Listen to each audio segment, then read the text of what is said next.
All right, it's noon, everyone, and so I'm gonna get this kicked off. My name is Dan Bink, and I work here at UNI. By design, I am not on the camera today. Trust me, you don't want to see my face. We've got a couple of folks with us from a firm called United Equipment. Mark Hanawalt and his colleague Lisa, I believe. No? Deb. I'm sorry. That's fine. Sorry about that. And so they are going to talk along with Mark's son Daniel about kind of how they are utilizing gap leadership in their leadership strategy with their company to move from one generation to the next generation of their family ownership within the company. And so we're happy that you can be with us today. We're excited to have Mark and Deb here with us, and Daniel is joining us remotely from Austin from a firm that, can we mention that Sure. you've purchased a company down in Texas, and so Daniel is down there kind of bringing them into the fold, I assume, and those kinds of things, and getting a better pulse on that recent acquisition. So thank you, Daniel, for taking the time to be with us. And maybe, so we'll get right into this. We're going to have a nice little conversation with just going through a few different topical areas about using and interweaving non-family into executive leadership. And so, Mark, if you could kind of first start by maybe introducing your company, yourself, and Deb, if you could follow that too, and just talk a little bit about how you guys met and the background of how this came to be. She can fill in the cracks. Okay. It's our pleasure to be here. Hopefully we're doing some things right at United Equipment. We have been around since 1952, so we are 66 years in business. And I came into the company at an early enough age that the transition from Gen 1 to Gen 2 was a long time onboarding process. In our family, we actually have four sons that are part of this entity, but the youngest one chose to put up with his father and come back into the business.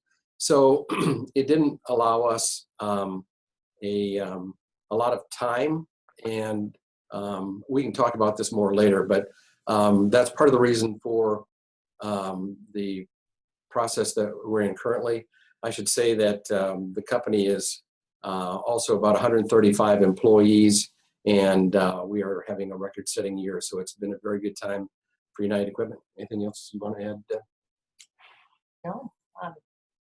How about a little bit more about your background, Mark, as far as how you got involved with the company? Was it, your father saying, "Hey, I got a job for you, Mark, here's a broom, and then let's see where this goes," or was it?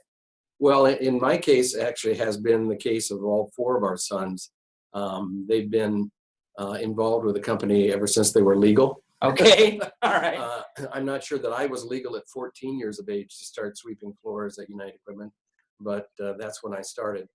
Most of the other family members have come in at age 16, have done sometimes very menial things, but also sometimes very constructive and purposeful things. Sure. And so they've known about it for a very long time, but not everyone has the passion to do a career in this field. And so fortunately for United Equipment, Daniel does. Okay, all right.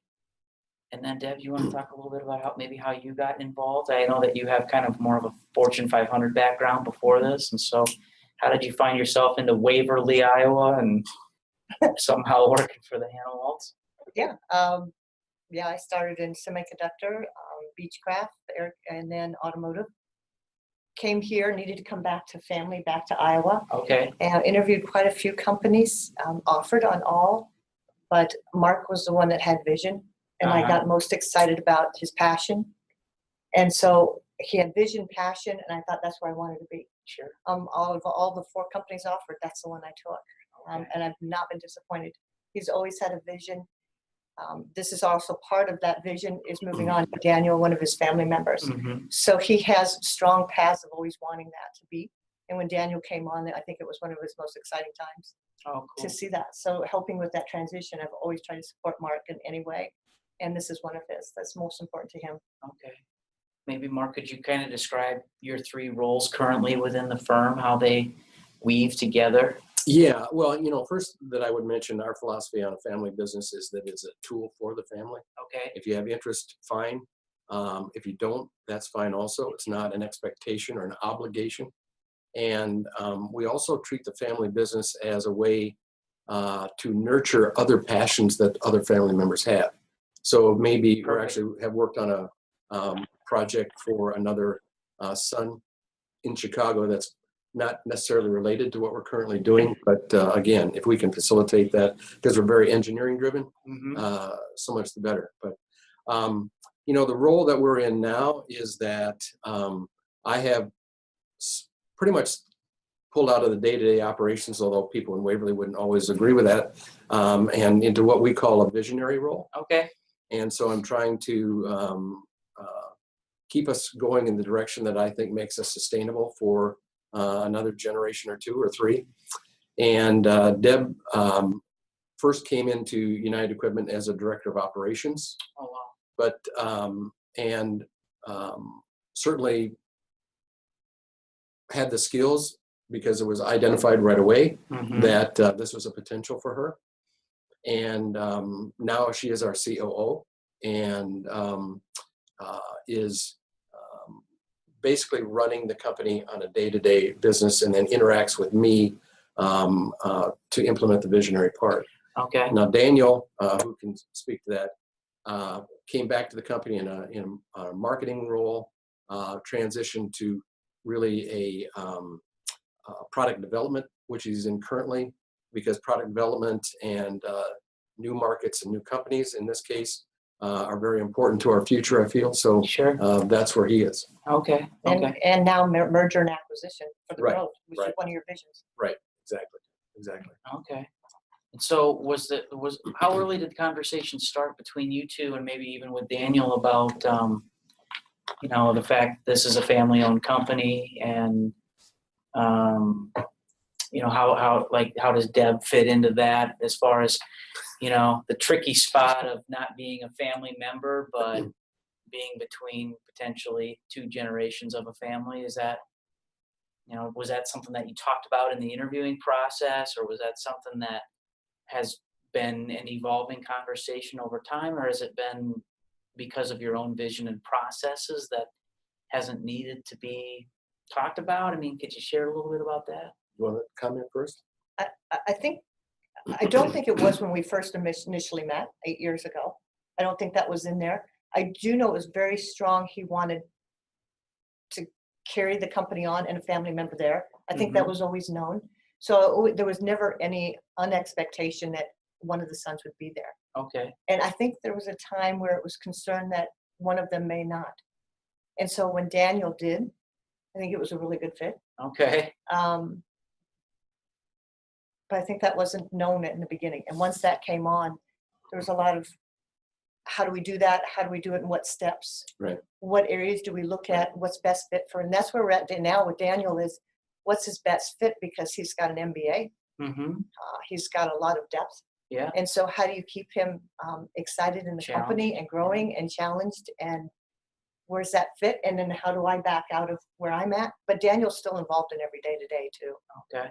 The discussions are all 3 ways. But Daniel could tell you that part. Yeah, let's hear your point of view, Daniel. Yeah, I mean, so I'm overseeing the marketing and sales and IT teams, and then now bringing on this acquisition. I came into the company with the hope that it might be a good fit for me to run it someday. And so as I've been working full-time 6 years, and as we progressed through that time and felt like it probably is a good fit, we started to have conversations about how do we make that happen. And I think that's really where we started to bring Deb in and include her in that, and kind of determine the path that we're on right now. Okay. I might say that I think there's a lot of trust that has to be built up in communication. I was trying to set the company up so that even if there was not a a family member involved, that an outside person could be running it on a day-to-day, but still as for the benefit of the overall family. Yeah. And certainly between our HR manager at the time and myself, Deb was immediately flagged to have the kind of talent that we needed to fit that role. And, you know, culturally, Deb was immediately a good fit for our company. As I always say, Deb is always trying to get rid of herself because she thinks she's in the way of this family. And the reality is we treat her like family. She is so important to us. And but I think that trust was hopefully was earned on the family's part. And you know, to her credit, she never took anything for granted. Sure. And I think that's what people really do need to be very conscious of is it just takes an outside person. There are a lot of doubts about family companies. And are they really going to hire on talents or are they going to hire on bloodline? Yeah. And we need to hire on talents primarily. And I think we have. You know, we had identified Deb as what we needed, but by the same token, you have to look internally. And there was nobody internally that was meeting the potential needs at that time. So really, it's been a buildup of trust from interaction with Deb and the entire enterprise to Deb and our board of directors and Deb and our family. Sure. And so that's, do you trust me yet? Depends on the day. So, question. No, I do trust him, and I actually do trust Daniel. And I think the more Daniel's been here and growing more into other spots, it's even deepened more. Okay. I mean, I actually candid discussions. And I think some of that is just learning to go with each other Sure. and then to open and talk to each other when something doesn't feel right. And I remember one conversation, we had a really good one. And that was the first time I thought, I respect him. I think he respects me. And we were both open on what we talked about. And that to me turned the cat. I wasn't sure. You never know. Yeah, That absolutely. turned it. I think he was honest in what he said, and I respected that. Okay. Cool. It's very good. My next question comes from the audience, and it's about next generation development. And so hopefully all three of you can weigh in on this a little bit, but and it'd be interesting to hear, Mark, your viewpoint too, when you were maybe more in looking like Daniel. mm-hmm. And how did and how does next generation development happen for you now, and how do you weave in non-family into that next generation development? Well, I knew, you know, I always tell people I learned from the mistakes of my father. Okay. And I'm sure the company and Daniel has learned from my mistakes. But I felt very strongly that we needed to give him all the tools that he needed, not only in just responsibility background, but also in training. He came out of, you know, the BA level with a business management background, just completed earlier this year his TIPI MBA. And so since I, earlier in my career, did not pursue an MBA, I always felt that that would have been a high benefit to me. Okay. And just from a self-confidence, you know, unfortunately I had some people back in that day were saying, you're better off with on-the-job learning than you are with an MBA. Sure. And so I did not pursue it. And these were people that I respected. So, but you know, always in hindsight, I wish that I had. And so that's where I had the influence on not only Daniel's career track, but I think, you know, we're actually setting up in the infant stages of what we call UEA University right now. Oh, cool. And that's really for the internal training and taking the people who not only are in the primary seats, but people who are in the secondary seats and making sure that they can do 80% of the job that we want these people to do at some point in their careers, and having a progression path forward for them. So we become very intentional in how we're treating. I mean, we've never had as large a staff and we've never had as qualified a staff. A lot of Great. ours were kind of inbred or, Sure. or were trained on the job and felt that they were like next person in line. Yeah. And so, but when you get to the level that we are now, you have to become much more intentional. And so, maybe you want to talk to that too, or Daniel want to talk to the training. Sure. Yeah, I'll jump in. There's a couple things in my mind that have been really instrumental, and one of them was already mentioned in an MBA. The second thing is having a mentor. And so I have a mentor that took over a company from his father, and we meet once a quarter. And in terms of just bouncing anything off of him, both personally and professionally, it's just been extremely instrumental. And then the third thing is just having the opportunity to work with somebody with the experience level of Deb.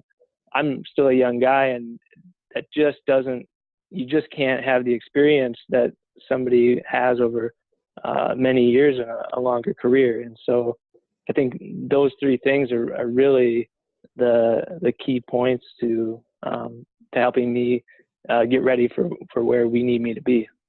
Okay. And do you constantly kind of reevaluate where that is, or how do you have those conversations about that timing and things like that, as far as where you want him to be and where he wants himself to be and how that meshes with the company's vision? I think we just kind of internally are processing that all ourselves and talk about it. I mean, at one time I had a timeline. I pretty much had, again, learning from my father, I think there is a time to move out of the company completely. Maybe retained as chairman of the board or something like that. But there is a time that you move away, that you're not the face, you're not the person there that's on a day-to-day basis. Mm-hmm.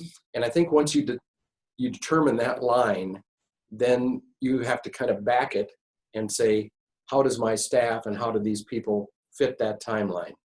Because I think that's the primary step, is for the present generation to determine that and then start planning from there. And at one time I had a timeline over a 10-year period that phased me out. Well, that timeline has changed. Yeah, because things don't always go the way that you intend. And so I think that right now is a dynamic that we just kind of, I'm still planning on leaving at a certain time, but at what point, in Deb's mind, does she want to transition from where she is the next step that I think we have to determine. She determines and then we discuss. So. Okay. As far as that 10-year timeline that you kind of put together, that wasn't maybe 10 years ago, or? Well, I've been thinking about, I turned 66 this year. I started putting plans in at age 50. 50. Yeah, so 16 years ago. So who gave you that advice, or how did you decide? Because we work with so many companies, many of them are on this webinar with us right now who, they're thinking more about my time horizon is 2 years, or gee, I wish I had been able to get out of here 5 years ago, and here I still am. And how did you have the foresight to think through that? Well, 16 years ago, it was, I think, fairly visible to all of our employees that there wasn't necessarily a succession plan. And when you turn 50 as a male, I think people start wondering about your health and how long you're going to be around. Sure. So, and again, knowing that I had learned a lot from my father about how to do things, okay, and maybe how to do things differently. Sure. And this was one thing that he taught me, was that he stayed too long.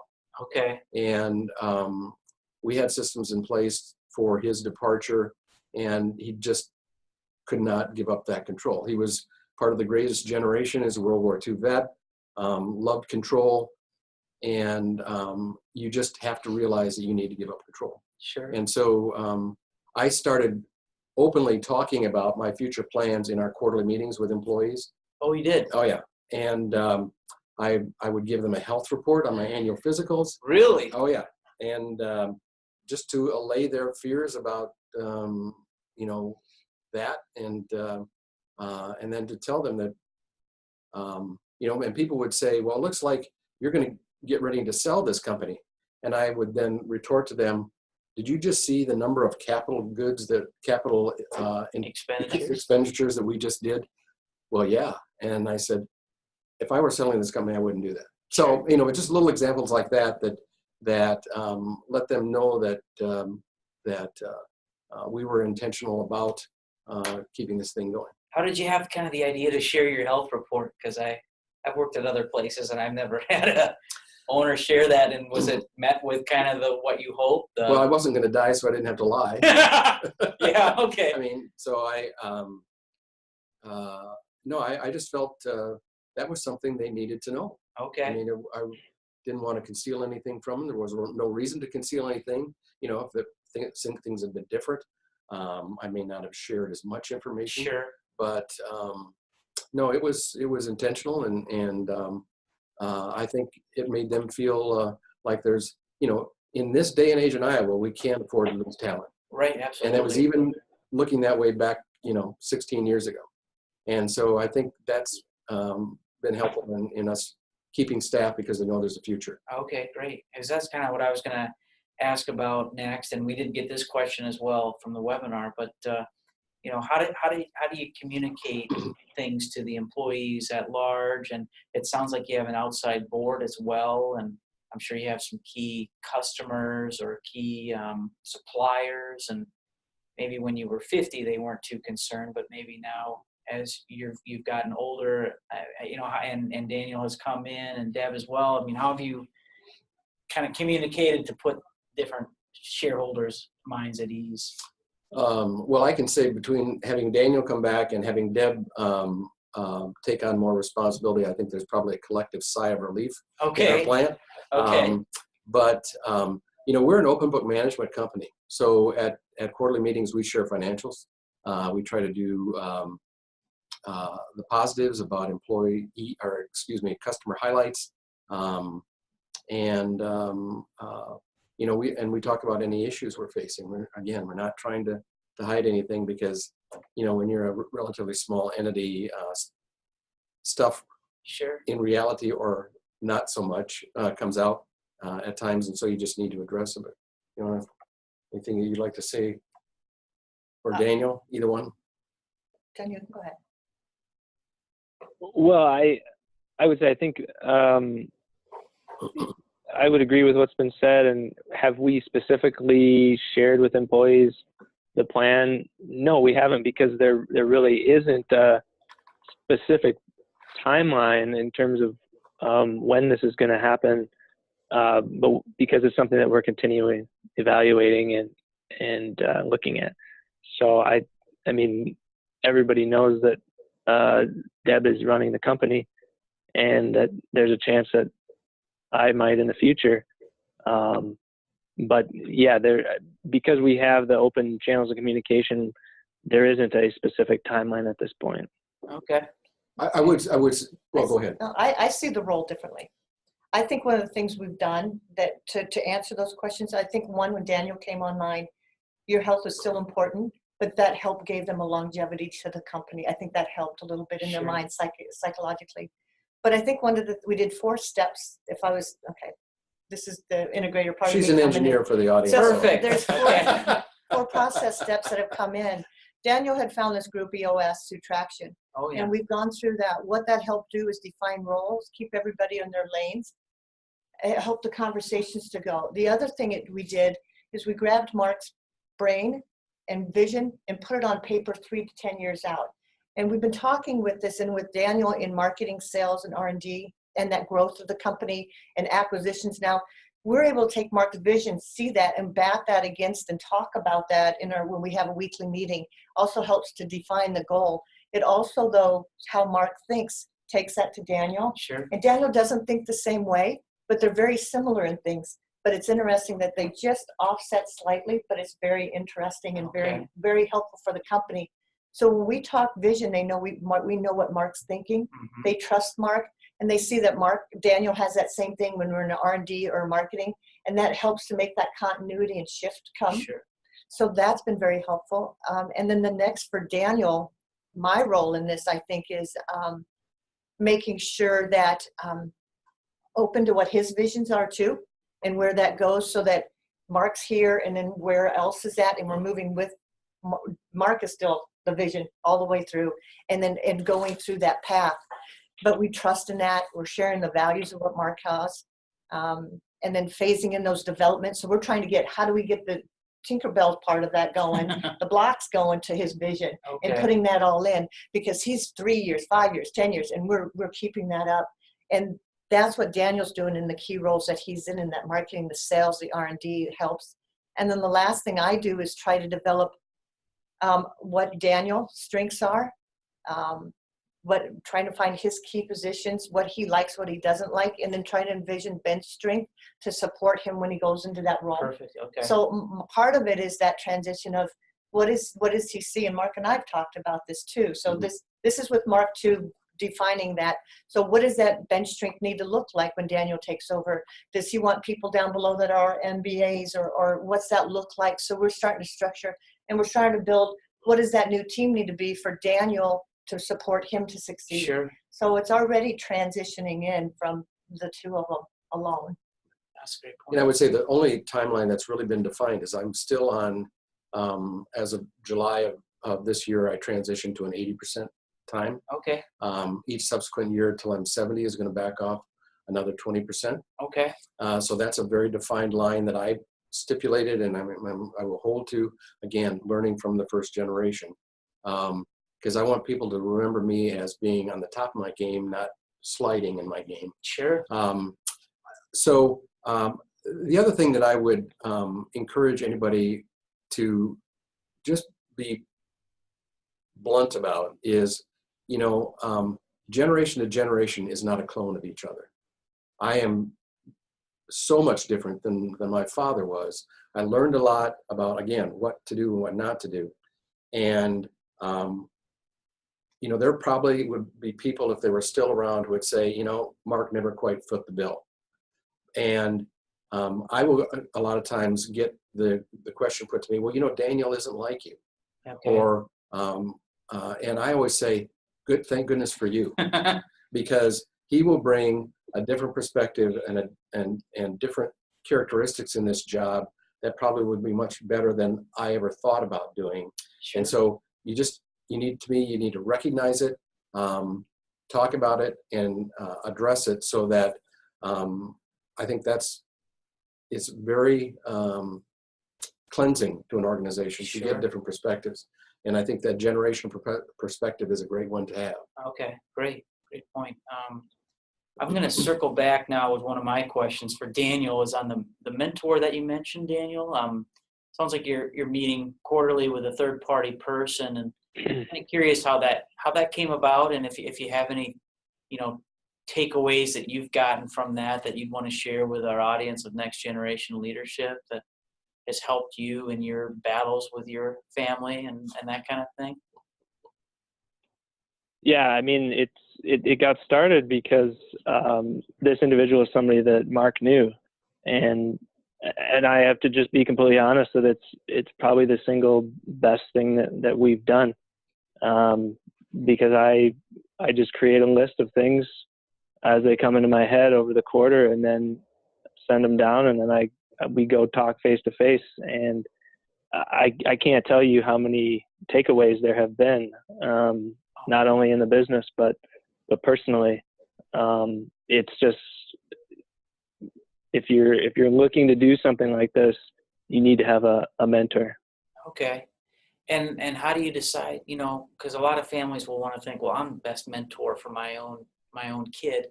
And how do you, Mark or Deb, even, how do you decide, to know that maybe there's another life out there that they should be getting some exposure to, or that, outside of these four walls type of thing, or however you came about it? Yeah, well, it was my idea. And knowing the trials and tribulations of, Gen 1 to Gen 2, I could have used this type of a outlet and feedback. And because I had the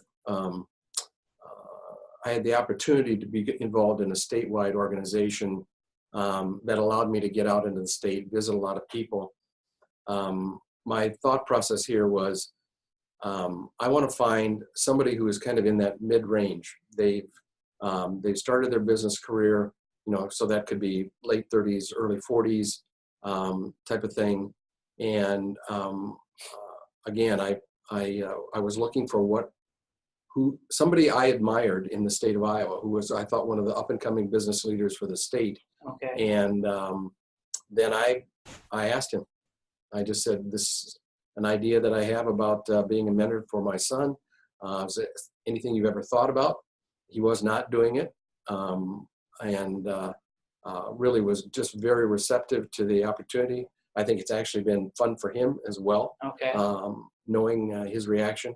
But again, his background was going from a Gen 1 to Gen 2. He was the Gen 2 of his company. Yep. And so it was just, I think, a good fit for everybody. Okay. And I have no input into it whatsoever. When I see this individual, I don't go up to him and say, hey, what'd you guys talk about last night? That's just not, that's none of my business. It's a privacy, it's confidentiality. And I just think it's great that they have this relationship. All right, cool. Okay. Yeah. Next question I've got is on how do you find gap leadership? How do you know what you're looking for? Especially maybe when you don't even know who from your family is going to want to be coming in, if any of them, to take over eventually. And especially given, unemployment in Iowa is so incredibly low. How did you go through that challenge? And you guys are in what I would call more rural Iowa Right. as well. Right. Well, we were lucky. Just, Okay. as I've always said, Better to be lucky than good. Huh? Yeah, my career has been better to be lucky than good. And, Deb just kind of fell into our lap, thank goodness. And, things have just been positive ever since. I would say that if somebody isn't in that situation where they have identified somebody with the potential, because this isn't going to happen overnight unless you have a death in the family or Yep. something like that. And so we've had time to make this happen. And, there are headhunters actually here in our state who would specialize in this type of a search. Oh, okay. So that really would be, if there's nobody internally, there's nobody in the family, I would contact some HR organization to take a look at it. Yeah. And how about once you find them, how do you keep them? And without getting into specifics, maybe you could talk, each of you, a little bit from your say as far as, still here. I'm sure that Deb has had 100 other offers to leave. And how do you, make her feel like a part of things? And how does she, how do you keep her incentivized, knowing that she's an incredibly marketable person, to stick around? And maybe, Deb, from your standpoint, why have you maybe decided to stick around? I don't know. I think it's the original reason why I came there. He has a vision and keeps going. And Okay. I love something new and always new. And you wouldn't think you'd find that in a small company. Right. I have. It's ever changing, ever demanding. Mm-hmm. And I think Daniel thinks the same way. So it helps to think, okay, I know Mark wants this. This is perfect for it. It'll work. I see the company going forward with Daniel. Mm-hmm. So that's what keeps me here, is that excitement. And it's growing. It's not stagnant. The company is growing, and they want to grow. And that generation to that growth, to that next level, is what's doing. That's what's doing it for me. Okay. It's Well, what UEA is. Yeah, the first tenet that all family businesses have to realize is that you have to pay people what they're worth. I know, again, my experience in Gen 1, Gen 2 was there was actually a sibling involved before she was bought out of the company. And she didn't think I was worth much in salary. Okay. And she had our father's ear, and that was not fair to me, but it was a bone of contention there for a while. Sure. When we eventually bought her out, I vowed that I would never undervalue anybody, and especially my family. So I would challenge anybody who's listening to say, where are the family involved? What positions are they doing? Is it a marketable rate of compensation you're giving them? But in Deb's case, um, um, she has had numerous offers, and she came to me one day and said, "I think I'll be leaving." Really? And it so happened that my wife was sitting in the room the same day, and she just about melted into a puddle because I was going to have a very fierce conversation with how much I wanted her Sure. to stay, Yeah. and that I probably at that point hadn't communicated to her how integral and important she was to us, and that maybe I was valuing her if there was something that would take her away. And so that's the conversation that you have to have that says, whether it's direct salary compensation or deferred compensation, stock bonus, whatever it might be. I don't know that there is a right way. And I think that's something that you need to be very open and honest with about that gap management is what's best for you and your family. Sure. And once you know what's best for you and that individual's family, then construct something around it that gives them the incentive to stay. I mean, I like Deb and she likes me, but we're not charity people. Yeah. She's not at United Equipment because it's her favorite charity. Right. So, and the same thing goes with Daniel. I would never undervalue what benefit he brings to the company by undervaluing him from a compensation standpoint. So it's just a fierce conversation at times you have to have, but certainly open and honest. Okay. And I do think it's very important that your family member, that you compensate them correctly. Yeah. And look at that, because that is a growth that you could lose. Yeah. And the market can be better. Right. Right. This is taking us a little off topic, but how do you communicate that to, you've already said that you've got the 3 other boys, and so how do you at all find the need to communicate compensation with non-involved family members? Well, one thing that people maybe on this call wouldn't know is that we do have a family governance system. Okay. On an annual basis, we pull in all family members, typically in July. We get together. In fact, 2019 will be our 10th anniversary of a family get together. And, we pull in various resources, and talk openly and honestly about the company. But one of the things we always talk about is that you have to fairly compensate the family members that are in the business. Yep. And if you don't, shame on us, because they will probably in the long run make those non-participating family members more money than they could have ever thought about. Absolutely. So we're very intentional about it. Yeah, and that's a concept that needs to be talked through, is how when they're working hard, you're reaping their benefits. Again, I was on the other side of the coin. I was working 60-hour work weeks and probably getting 2/3 of the compensation that I should. And those are some interesting times. I'm sure they were. Okay. I've got one final question from the audience here, and that's more for Daniel. And it's about, what do you wish you had known before you came back into the business?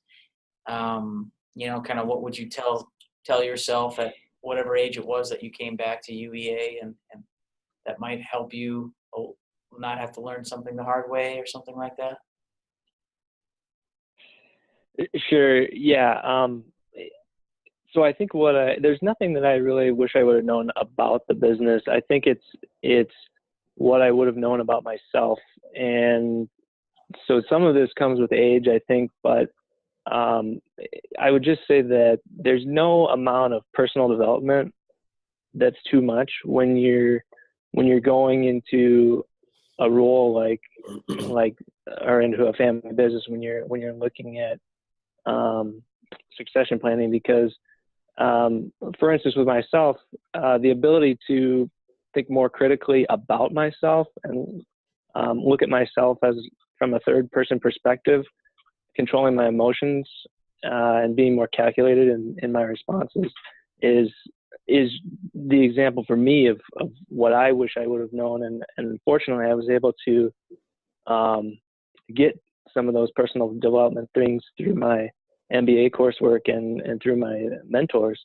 So there's invest in yourself, because you don't have to be the smartest person, but you have to create an environment that gets people excited about coming to work, and so that you attract the smartest people. And that's what's ultimately going to make your company successful. Okay. Thanks. And I would, one thing that I would add is, again, generations, the characteristics of generations change. And I would say that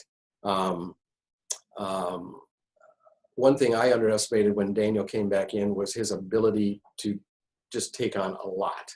Mm-hmm. You know, my generation, it felt like the previous generation was trying to spoon feed you things so that you weren't overwhelmed. This generation doesn't get overwhelmed. You can just flood them with tasks, and that's probably a little bit of an overstatement. No, yeah. But because I remember the first week that Daniel was there, he came and he said, "I'm gonna quit because I'm not being challenged. I'm not bringing value to the company, and I think I should probably look for another opportunity." And of course, he had an outside opportunity before he came back here as part of our family governance policy. But I immediately said, "Whoa, wait a minute. There's a lot for you to do here, and we need you, and we value the potential that you can bring to us. So we'll work on that. We'll make sure that you feel that you are creating a value." Again, that's I don't think any family member wants to feel like they've come into a company with a silver spoon. Sure. That they're entitled. And he is not entitled any more than anybody else in our organization. And they all have to prove themselves. And I think he's earned their respect. That's one thing I feel very good about. Everyone that I know of in the company may not always agree with Daniel or his perspective, but they respect him for the opinions that he has. Okay. Yeah. Maybe could we talk a little bit more about family governance? I noticed we got another question. How you said you've had this in place for about 10 years, or you're celebrating the 10th annual meeting? Next summer, yeah. That was probably long before Daniel was even a part of the company as a full-time employee then? Right. And did you have any of your sons as employees at that time? No, I think everyone.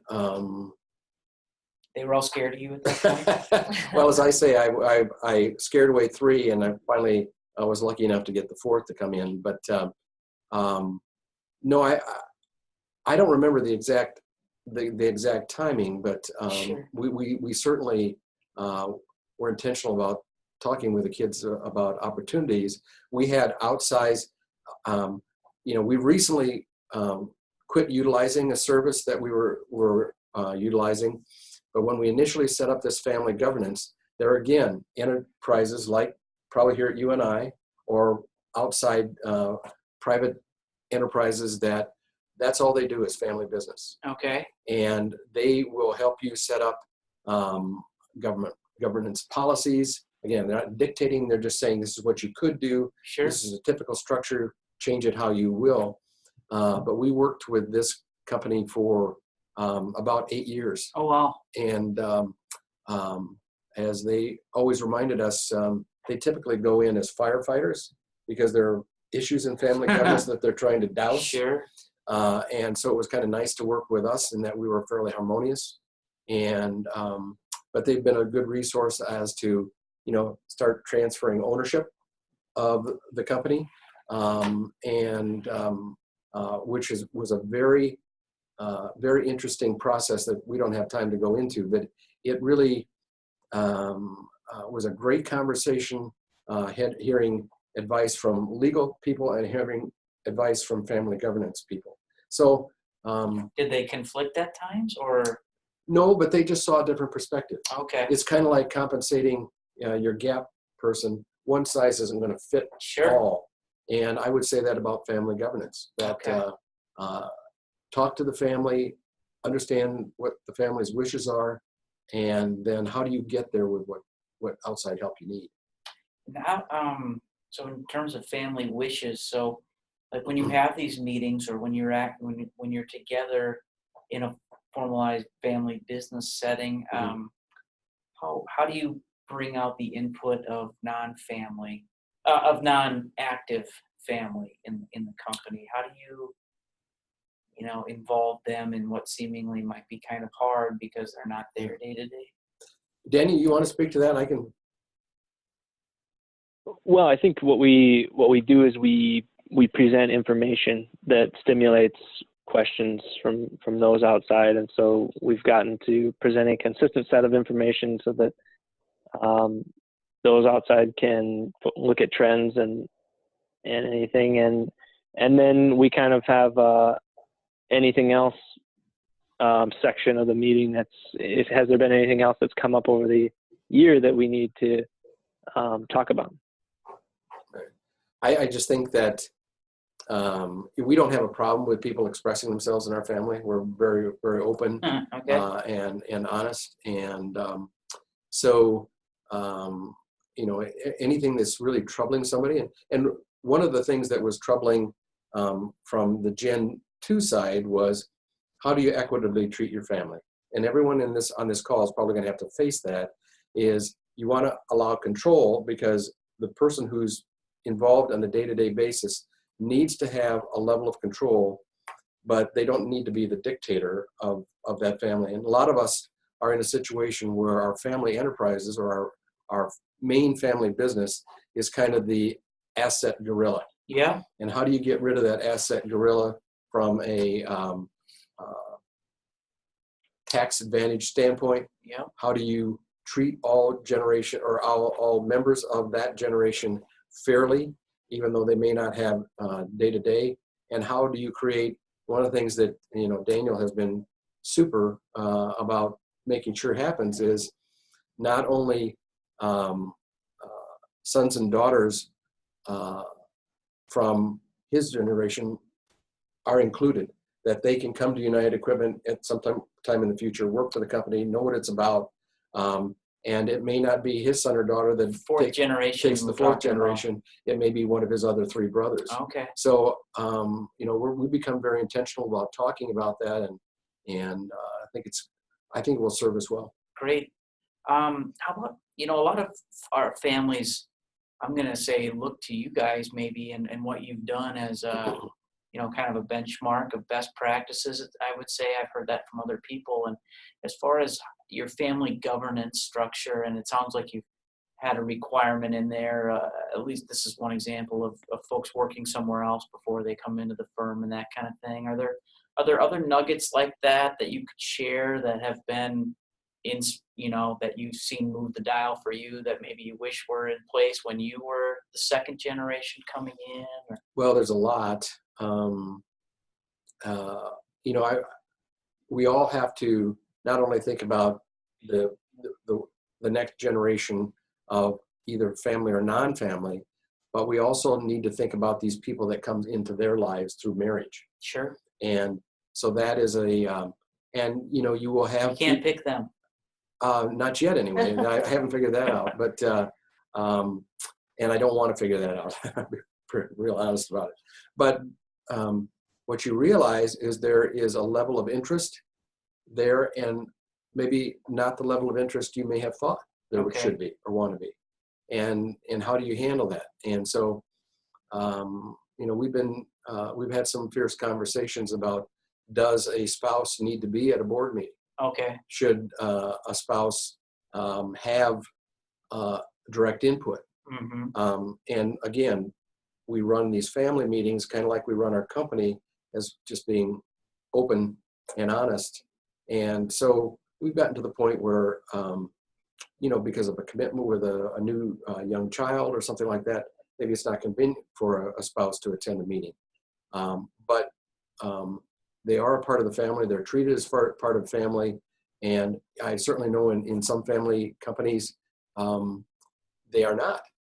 And that's not the message from the culture of United Equipment that we're trying to send. I got you. So I'm not saying that's wrong. No. Yeah. There is no right or wrong way to do family governance.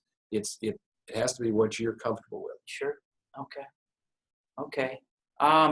Those are the questions that I've gotten, the ones that have been texted, and the ones that we've gotten on the live chat. But if anybody has additional questions, please put those into the Q&A box, and we'll cover those here with a couple minutes. Otherwise, we'll kind of start to wrap up. And do you have any final, you know, thoughts for folks who are going through these same challenges of, you know, because it's only going to from a pure demographic standpoint, we see